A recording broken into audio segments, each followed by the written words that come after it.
हर खबर पर होगी आपकी पकड़। डाउनलोड कीजिए ABP live app.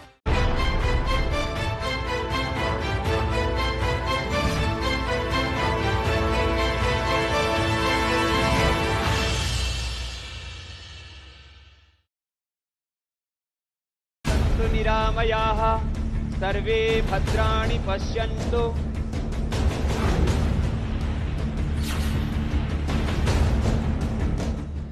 Baba Ramdev ने किया कोरोना की दवा बनाने का दावा।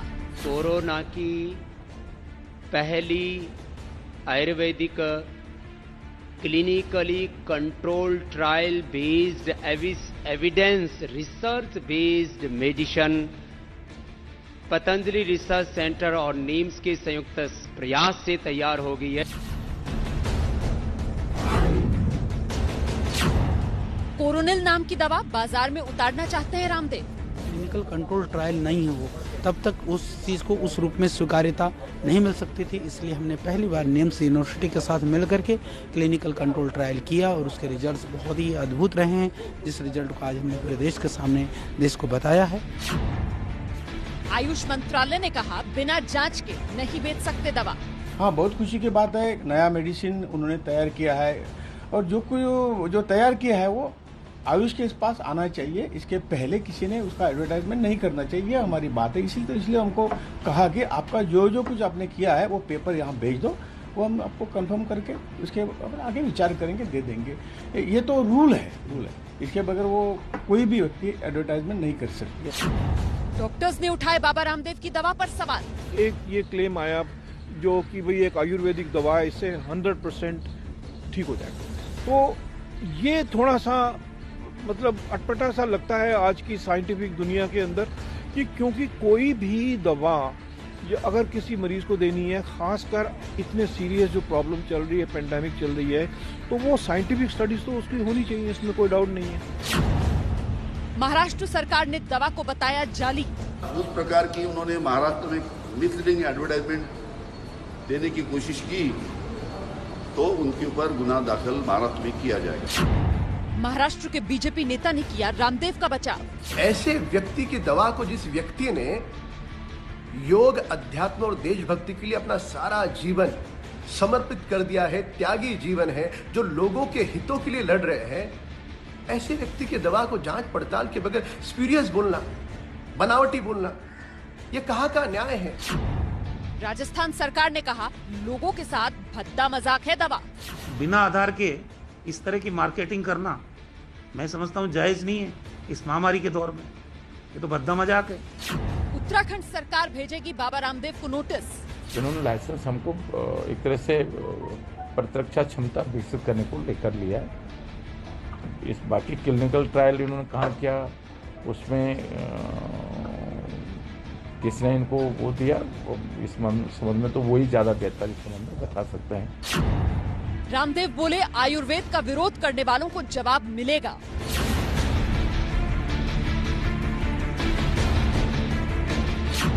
रामदेव की दवा पर राजनीति क्यों?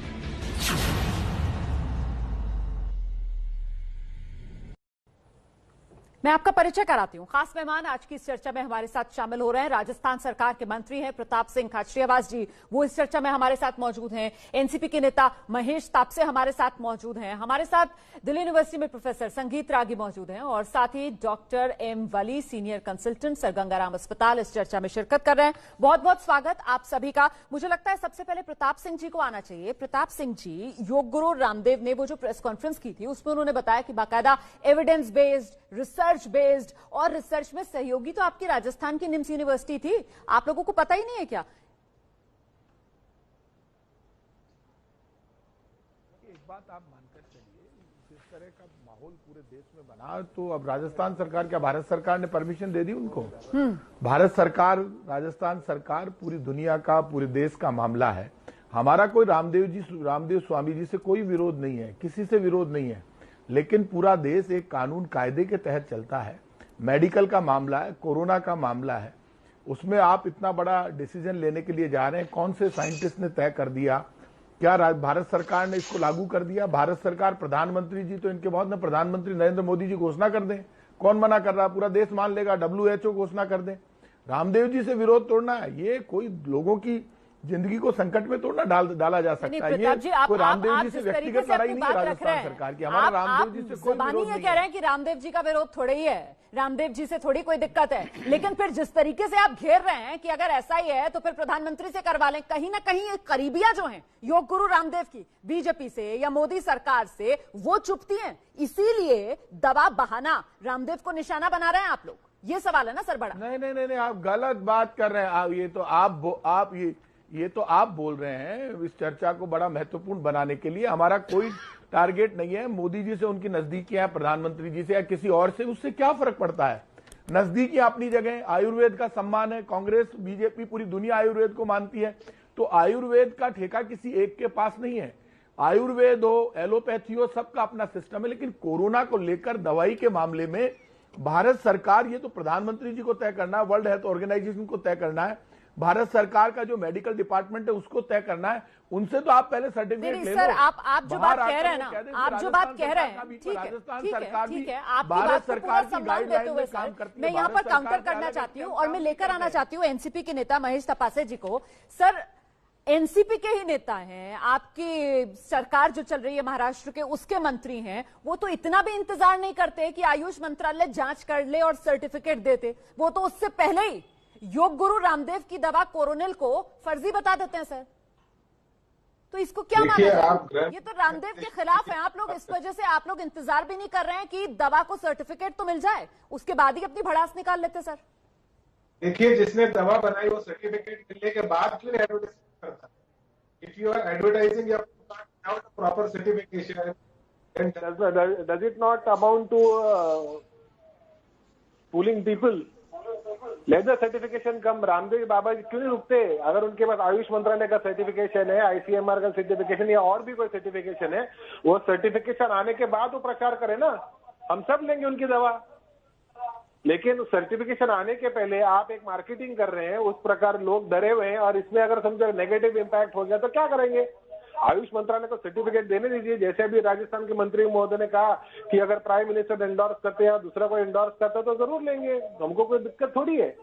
लेकिन विदाउट सर्टिफिकेशन आप एडवर्टाइज कर रहे हैं। आप कल के इंग्लिश चैनल पे बैठे थे, इंग्रेडिएंट्स नहीं बता पाए उसके अंदर कौन कौन सी दवा में इंग्रेडिएंट्स है। वो सर, मैं आपसे सवाल ये पूछ रही हूँ कि आप इंतजार कर लीजिए ना, आयुष मंत्रालय सर्टिफिकेट दे देगा, उसके बाद आपको जो कहना है कह लीजिए। लेकिन बिना सर्टिफिकेट के आप लोग खुद ही सर्टिफिकेट देने वाली अथॉरिटी बन जाएंगे तो सवाल तो पूछा जाएगा ना।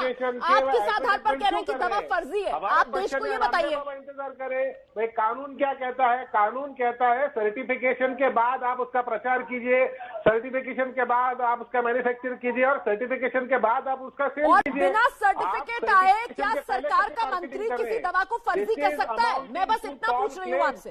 ये क्लेम्स को वेरीफाई होना चाहिए और इसीलिए आयुष मंत्रालय है भाई। आयुर्वेद सर, मैं आपसे बस इतना पूछ रही हूँ कि बिना सर्टिफिकेट के क्या आपकी सरकार के मंत्री दवा को फर्जी करार दे सकते हैं?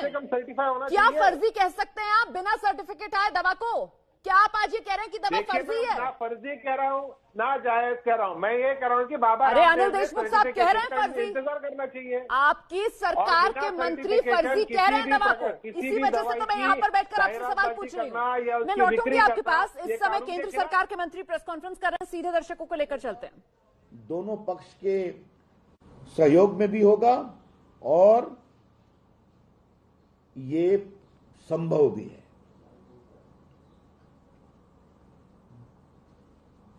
फिर क्या कहते हैं?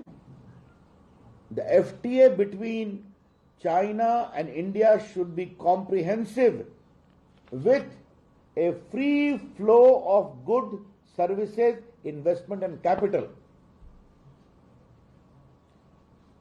देशवासी इसको नोट करें। उसमें क्या लिखा हुआ है कि the proposed FTA between India and China will be feasible, desirable and mutually beneficial, and FTA between India and China should be comprehensive with a free flow of good services, investment and capital। मतलब एक व्यापक FTA होना चाहिए जिसमें goods भी आए, services भी आए, कैपिटल भी आए, इन्वेस्टमेंट भी आए। मतलब भारत चीन के बीच में सारे दरवाजे खोल दिए जाएं। ये स्वयं राजीव गांधी फाउंडेशन की रिपोर्ट में लिखा हुआ है 2009-11 में। क्या यह सब एक सोची समझी रणनीति के तहत हुआ कि भारत और चीन के बीच का ट्रेड इंबैलेंस 33 टाइम बढ़ गया इनकी सरकार में?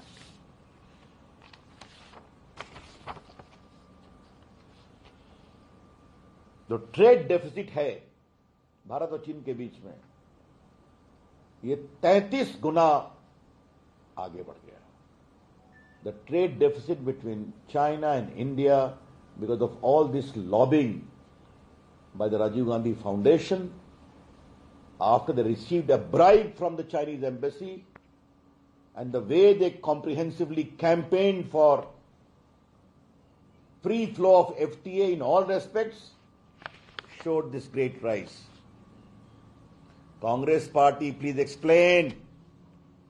Congress party जवाब दे कि चीन के साथ इतना प्रेम क्यों उमड़ गया था कि पार्टी के साथ एमओयू हो रहा है, राजीव गांधी फाउंडेशन को चाइनीज एम्बेसी पैसे दे रही है, और आपके द्वारा इंडो चाइना की एक स्पेशल स्टडी की जा रही है और उसमें कहा जा रहा है कि चाइना के साथ फ्री ट्रेड एग्रीमेंट कॉम्प्रिहेंसिव होना चाहिए और ये दोनों पक्षों के लिए उचित होगा, हित में होगा।